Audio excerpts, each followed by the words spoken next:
করবি, উইকেট নেয়ার মতো বল করবি, এই বলটায় উইকেট নিতে হবে। বারবার তিনি সেই কথাটা বলছিলেন, ঠিক তার পরের বলটাই অর্থাৎ ঠিক সেই বলটাতেই উইকেটটা নিলেন খালেদ আহমেদ শিমরন হেটমায়ারের। আমরা একটু আগে দৃশ্যটা দেখে আসবো। Divided it, came in, played the spin nicely, was innovative.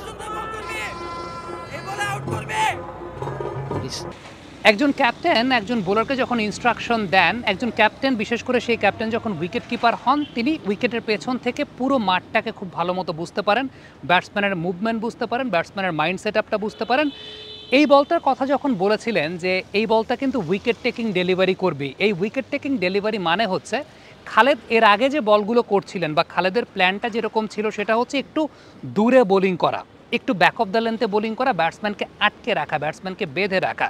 যেহেতু উইকেট একটু জুসি উইকেট ছিল এবং ব্যাটসম্যানের জন্য খুব বেগ পোহাতে হচ্ছিল, উইকেটে বল গ্রিপও করছিল এবং পেস বোলাররা যখন একটু দূরে বোলিং করছেন, ইভেন স্পিনাররাও যখন একটু দূরে বোলিং করছেন, বল একটু থেমেও আসছিল।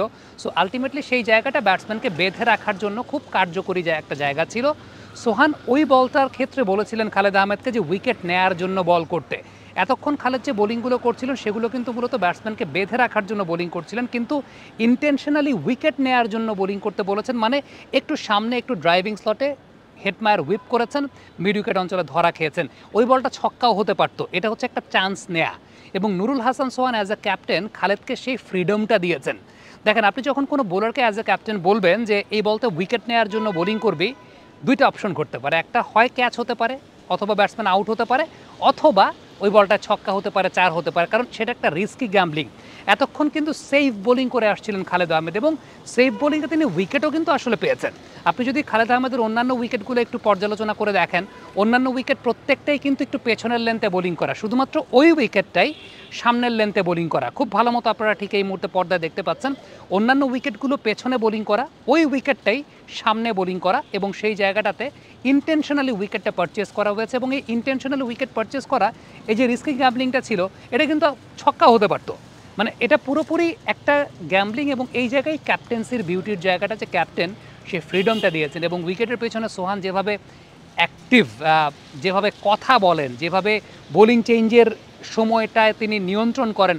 ইনফ্যাক্ট আমার মনে আছে সাইফ হাসান যখন বোলিং করতে এসেছেন তখন উইকেটের পেছন থেকে আমি শুনছিলাম, যেহেতু ভিডিও বেশি দিলে ভিডিওতে সেখানে কপিরাইটের একটা ব্যাপার থাকে, আমি ভিডিওটা দিলাম না, কিন্তু আমি আপনাদের বলছি সাইফ হাসান যখন বোলিং করতে এসেছেন সোহান কিন্তু বলছিলেন যে সামনে বল করিস না, ইয়র্কার দিস না, পেছনে বল কর। বাট সাইফ এক্সিকিউট করতে পারেননি, সাইফ কিন্তু সামনেই বল করছিলেন, সাইফ এক্সিকিউট ঠিকঠাক মতো করতে পারেনি। বাট সোহান কিন্তু তার গাইডেন্সটা দিচ্ছিলেন, ইনস্ট্রাকশনটা দিচ্ছিলেন। ক্যাপ্টেন্সি আমার কাছে মনে হয় যে বাংলাদেশে এই মানের ক্যাপ্টেন্সি আসলে খুব কম দেখা যায়।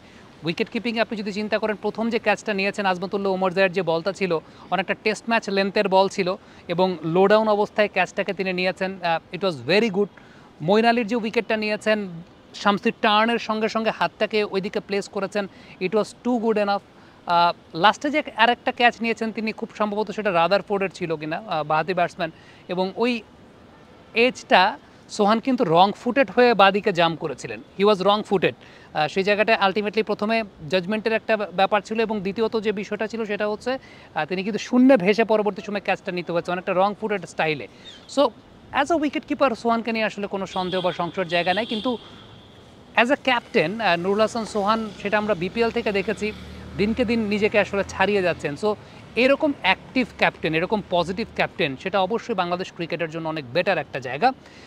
তবে একটা বিষয় আমি বলবো যেটা আমার কাছে একদম রিয়েলিটি বা বাস্তবতার জায়গা, আজকে দেখবেন কাইল মায়ার্স এবং চাচা ইফতেখারের মধ্যে একটা ৭৭ রানের পার্টনারশিপ হয়েছে, যেটা আসলে ম্যাচের মোমেন্টামটা সেট করে দিয়েছে। ঠিক এই জায়গাটাই বাংলাদেশের ক্রিকেট ল্যাগ বাহাইন্ড করে, এই জায়গাটাই বাংলাদেশ ক্রিকেট প্রবলেমে পড়ে। মিডল ওভার্সে, মিডল অর্ডারে বাংলাদেশে ব্যাটসম্যান নাই মানে নাই।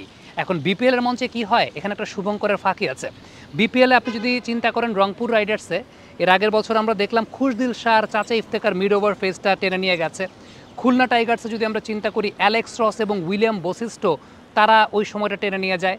আপনি যদি চিন্তা করেন যে চিটাগাং কিংসও কিন্তু সেই জায়গাটায় গ্রাহাম ক্লার্ক, হুসাইন তালাত কিংবা এই ব্যাটসম্যান যারা আছেন তারা সেই জায়গাটা নিয়ন্ত্রণ করে দিয়ে গেছেন।